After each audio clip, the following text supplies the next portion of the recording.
ಬಸವ ಜಯಂತಿಯನ್ನು ಸಮಾಜದ ಎಲ್ಲ ಮುಖಂಡರು ಇವತ್ತು ಸಭೆ ಸೇರಿಕೊಂಡು ಕಳೆದ ಬಾರಿನೂ ಆಯಿತು, ಈ ಬಾರಿನೂ ಕೂಡ ವಿಜೃಂಭಣೆಯಿಂದ ನಾವು ಮಾಡ್ತಾಯಿದ್ದೀವಿ. ಅನೇಕ ಮಹಾನುಭಾವರ, ಅನೇಕ ಸಾಧು ಸಂತರ, ಅನೇಕ ಹಿರಿಯರ ಜಯಂತಿಗಳನ್ನು ನಾವು ಮಾಡ್ತಾ ಇರ್ತಕ್ಕಂಥದ್ದು ಇದೆ. ಈ ಶಿವಜಯಂತಿ ಇರ್ಬೋದು, ಬಸವ ಜಯಂತಿ ಇರ್ಬೋದು, ಅಂಬೇಡ್ಕರ್ ಜಯಂತಿ ಇರ್ಬೋದು, ಮಹಾತ್ಮ ಗಾಂಧಿ ಜಯಂತಿ ಇರ್ಬೋದು, ಅನೇಕ ಮಹಾತ್ಮರ, ಅನೇಕ ಮಹಾಪುರುಷರ ಜಯಂತಿಗಳನ್ನು ಮಾಡ್ತೀವಿ. ಅದೇ ಥರನಾಗಿ ಇದನ್ನು ಕೂಡ ಬಸವಣ್ಣವರು ಇಡೀ ರಾಷ್ಟ್ರಕ್ಕೆ, ವಿಶ್ವಕ್ಕೆ ಒಂದು ಸಂದೇಶವನ್ನು ಕೊಟ್ಟಿರ್ತಕ್ಕಂಥ ಮಹಾನ್ ಮಹಾತ್ಮರವರು.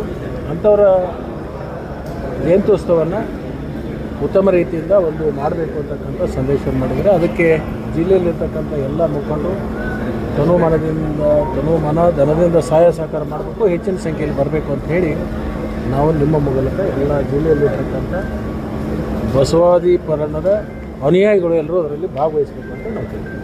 ಸರ್, ಈಗ ದೆಹಲಿಯಿಂದ ರಾಜಕೀಯ ಬೆಳವಣಿಗೆಗಳು ನಡೀತಾ ಇದ್ದಾವೆ. ನಿಮಗೆ ದೆಹಲಿಯಿಂದ ಬುಲಾವ್ ಬಂದಿದೆ, ತಾವು ದೆಹಲಿಗೆ ಬಂದಿದ್ದೀರಾ? ಅದು ನಮಗೇನು ಇಲ್ಲಿ ತನಕ ಯಾವ್ದು ಬುಲಾವ್ ಬಂದಿಲ್ಲ, ಯಾವ್ದು ಕರೆನೂ ಬಂದಿಲ್ಲ. ಕರೆ ಬಂದಂಥ ಸಂದರ್ಭದಲ್ಲಿ ನಿಮಗೆ ಹೇಳೇ ಹೋಗ್ತೀವಿ. ಸರ್, ಈಗ ದೆಹಲಿಗೆ ತಮ್ಮ ಹೆಸರು ಕೂಡ ಇತ್ತು. ಬೆಳಗಾವಿಯಿಂದ 4-5 ಜನ ಹೆಸರಿದೆ. ಗಣೇಶ್ ಹುಕ್ಕೇರಿ, ಮಾದೇಶ್ ಕೌಜಲಿ, ಅಶೋಕ್ ಪತ್ರಿ ಸೇರಿದಂತೆ ತಮ್ಮ ಹೆಸರು ಕೂಡ ಇತ್ತು. ತಾವೇನಾದರೂ ಒಡ್ಡಿದ್ದೀರಾ? ಇಲ್ಲ, ನಾಳೆ ನನ್ನ ಕ್ಷೇತ್ರದಲ್ಲಿ ಕುಡಿ ನೀರಿಂದ ಅನೇಕ ಕೆಲಸ ಕಾರ್ಯಗಳು ಇರೋದರಿಂದ ಮತ್ತು ಅನೇಕ ಪೂಜಾ ಕಾರ್ಯಕ್ರಮಗಳನ್ನು ಪೂರ್ವ ನಿಯೋಜಿತ ಕಾರ್ಯಕ್ರಮ ಇರೋದ್ರಿಂದ ನಾನು ದಿಲ್ಲಿಗೇನು ಹೋಗ್ತಾ ಇಲ್ಲ. ಅಂದರೆ ಲಕ್ಷ್ಮಣ ಸವದಿ ಅವರಿಗೆ ಸಚಿವ ಸ್ಥಾನ ಸಿಗುತ್ತೆ ಅನ್ನೋದು ಖಾತ್ರಿ ಅಥವಾ ಭರವಸೆ ಇದೆಯಾ?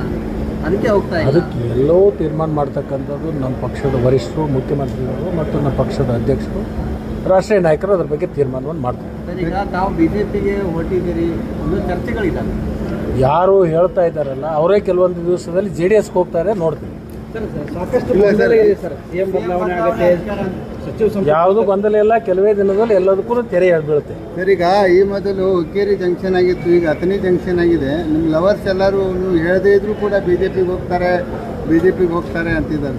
ದುರುದ್ದೇಶದಿಂದ ಕೆಲವೊಂದು ಜನ ಚರ್ಚೆ ಮಾಡ್ತಿರ್ತಾರೆ.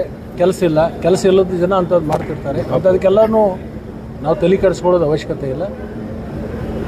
ಯಾರು ಇಂಥ ಚರ್ಚೆಗಳು ಮಾಡ್ತಾ ಇದ್ದಾರಲ್ಲ ಅವ್ರು ಬೇರೆ ಪಕ್ಷಕ್ಕೆ ಹೋಗ್ತಕ್ಕಂಥ ಚಿಂತನೆಯಲ್ಲಿ ಈಗಾಗಲೇ ಇದ್ದಾರೆ. ಕೊನೆಯವರೆಗೆ ಕಾಂಗ್ರೆಸ್ಸಲ್ಲಿ ಇರ್ತಾರೆ. ಯಾಕೆ ನಿನಗೆ ಅನುಮಾನ ಬಂದಿದೆ? ನಿನಗೆ ಎಲ್ಲಿಯಾದರೂ ನಾನು ಹೇಳಿದ್ದೀನ ಬೇರೆ ಪಕ್ಷ BJP ಹೋಗ್ತಾರೆ ಹೇಳೋರಿಗೆ ತಲೆ ಇಲ್ಲ, ಬುಡ ಇಲ್ಲ. ಅವ್ರಿಗೆ ನಾವು ಏನು ಮಾಡೋದು? ತಲೆ ಬುಡ ಇಲ್ದವ್ರು ಹೇಳ್ತಿರ್ತಾರೆ. ಎಲೆಕ್ಷನ್ ಅಂಥವ್ರ ಬಗ್ಗೆ ನಾವು ಯಾಕೆ ಅದನ್ನು ಉತ್ತರ ಕೊಡೋದು ಅವಶ್ಯಕತೆ ಇಲ್ಲ. ನನಗೆ ಮೈತುಂಬ ಕೆಲಸ ಇದೆ. ನನ್ನ ಕ್ಷೇತ್ರದ ಸಾಕಷ್ಟು ಕೆಲಸಗಳು ಕಾರ್ಯಗಳು ಮಾಡಬೇಕಿದೆ. ಅಲ್ಲಿಗೆ ಗೋಕಾಕ್ ಸಾವುಕಾರ ಹೇಳ್ತಾರೆ, ಯಾವುದೇ ಕಾರಣಕ್ಕೂ ಲಕ್ಷ್ಮಣ ಸವದಿಗೆ BJP ತಗೊಳ್ಳಲ್ಲ. ಅವರು BJP ಆಗಿರಲ್ಲ. ಕೆಲವೇ ದಿವಸದಲ್ಲಿ ನೋಡ್ತಾರೆ ಅವ್ರು JDSಗೆ ಹೋಗ್ತಾರೆ.